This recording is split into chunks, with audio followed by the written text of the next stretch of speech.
بسم اللہ الرحمن الرحیم۔ السلام علیکم دوستو۔ آج سے 15 سال پہلے کی بات ہے۔ ہمارے محلے میں ایک گورکن رہتا تھا جو کہ اب فوت ہو چکا ہے۔ اس کا نام محمد یوسف تھا۔ مضبوط جسم اور بڑی بڑی آنکھیں جن میں نور ہی نور بھرا ہوا تھا۔ ایمان اس کے چہرے سے چھلکتا تھا۔ باریش چہرہ اس کی ایک ہی روٹین تھی۔ صبح گھر سے نکلتا اور شام کو قبرستان سے واپس آتا تھا۔ سامعین کرام، وہ ہمیشہ راستے کے ایک طرف ہو کر چلتا تھا اور کسی کی طرف بری نظر سے نہیں دیکھتا تھا۔ ایک دن محلے کے چند پڑھے لکھے نوجوان اکٹھے ہوئے اور یوسف سے کہنے لگے کہ آپ کی ساری زندگی قبرستان میں گزر گئی ہے، آپ ہمیں کوئی اچھا سا واقعہ سنائیں۔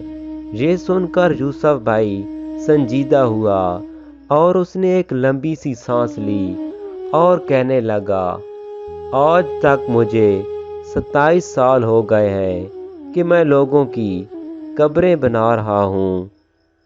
میرے ساتھ ایک ہی واقعہ گزرا ہے۔ ایک دن کا ذکر ہے کہ گرمیوں کی دوپہر تھی کہ کچھ لوگ میرے پاس آئے اور کہنے لگے کہ بابا جی ایک قبر بنانی ہے۔ میں نے پوچھا کہ مرد ہے یا عورت ہے، تو انہوں نے بتایا کہ عورت ہے اور وہ کرنٹ لگنے کی وجہ سے فوت ہو گئی ہے۔ وہ لوگ یہ کہہ کر چلے گئے۔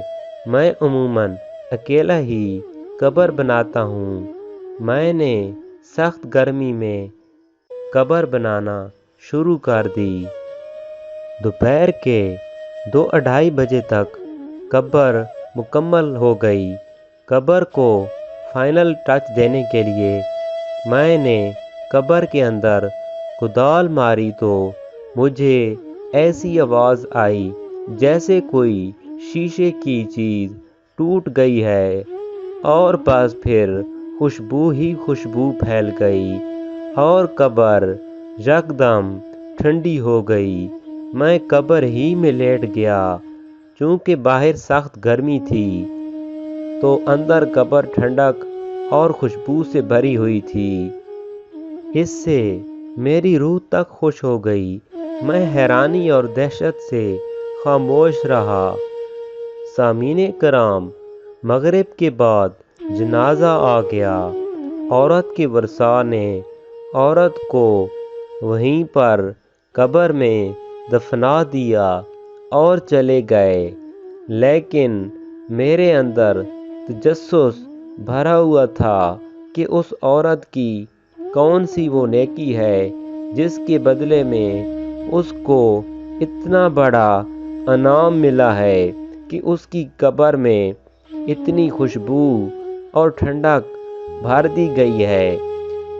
باتوں ہی باتوں میں نے یہ معلوم کر لیا تھا کہ یہ عورت فرید گیٹ بہاولپور کی رہنے والی تھی اور بجلی کے کرنٹ لگنے سے فوت ہو گئی ہے۔ اس کے آباء و اجداد یہیں کے رہنے والے تھے۔ میں پوچھتا پوچھتا فرید گیٹ تک پہنچ گیا اور اس عورت کے بارے میں پتہ چلا کہ اس عورت کا خاوند کچھ عرصے پہلے ہی فوت ہوا تھا۔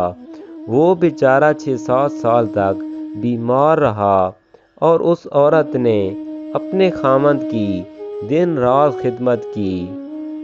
خاوند کی شدید بیماری کے باوجود اس کے ساتھ بے وفائی نہیں کی اور دل و جان سے اس کی تیمارداری کرتی رہی۔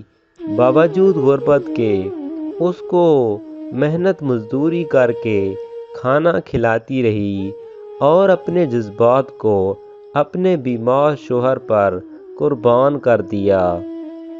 سامعین کرام، جو لوگ اللہ تعالیٰ کی رضا کی خاطر بے لوث انسانیت کی خدمت کرتے ہیں اور اپنی راتیں بھی اللہ تعالیٰ کی راہ میں جاگتے ہیں، انہی لوگوں کے بارے میں رب کریم نے ارشاد فرمایا ہے کہ میں ایسے ایسے ان کو انعامات عطا کروں گا کہ جس کو کسی آنکھ نے نہ دیکھا ہوگا اور نہ ہی کسی نے اس کا تصور کیا ہوگا۔